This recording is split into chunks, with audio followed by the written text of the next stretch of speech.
Join किया है, क्या प्राथमिकताएं रहेंगी अपराधियों पर अंकुश लगाने के लिए? देखिए, अपराध पे और अपराधियों पर अंकुश लगाना हमारी पहली प्राथमिकता रहेगी और इसके लिए एक कार्य योजना बनाएंगे। पहले से भी अच्छे काम हुए हैं, उसको आगे बढ़ाएंगे। दूसरी प्राथमिकता हमारी जन सुनवाई पर विशेष रूप से रहेगी। जो भी हमारे पुलिस ऑफिस में या थानों पर प्रार्थना पत्र आते हैं, उनका गुणात्मक निस्तारण कराएंगे, त्वरित समाधान कराएंगे और न्याय संगत समाधान कराएंगे। इसके अलावा जो हमारे समाधान दिवस पे व्यवस्था लागू है, उसको हम देखेंगे कि वो प्रभावी तरीके से हमारा जो थाना समाधान दिवस है, संपूर्ण समाधान दिवस है, उस पर जो प्रार्थना पत्र मिल रहे हैं, उसको चाहे लैंड डिस्प्यूट से संबंधित है या अन्य डिस्प्यूट से संबंधित है, उनका समयबद्ध हम लोग विस्तार कराएंगे। सर, जनपद में इटावा में कई ऐसे स्थान भी देखे गए जहां पर अभी भी अपराध हो रहे हैं, जैसे कि कई ब्लैक स्पॉट है, उसको देखने के लिए, उसके अंकुश के लिए क्या करेंगे?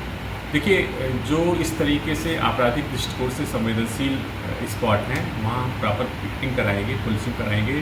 नाइट पुलिसिंग की व्यवस्था को विशेष रूप से देखेंगे। दिन में जो बैंकों की चेकिंग है और हाईवे पर जो अपराध होते हैं, उनकी रोकथाम के लिए एक कार्य योजना पहले से भी बनी हुई है, उसे और दृढ़ करेंगे और पूरी तरीके से अपराध मुक्त जनपद को करने की कोशिश करेंगे। सर, जनपद इटावा में यातायात व्यवस्था को सुदृढ़ रूप से चलाने के लिए, हालांकि चल रही है, लेकिन उसको और भी ज़्यादा हाईटेक करने के लिए क्या देखिए, यातायात भी हमारी प्राथमिकताओं में बहुत शीर्ष पे है और किसी भी जनपद का जो यातायात व्यवस्था है, वो हमारे प्रशासन को भी अच्छा करती है या ख़राब करती है।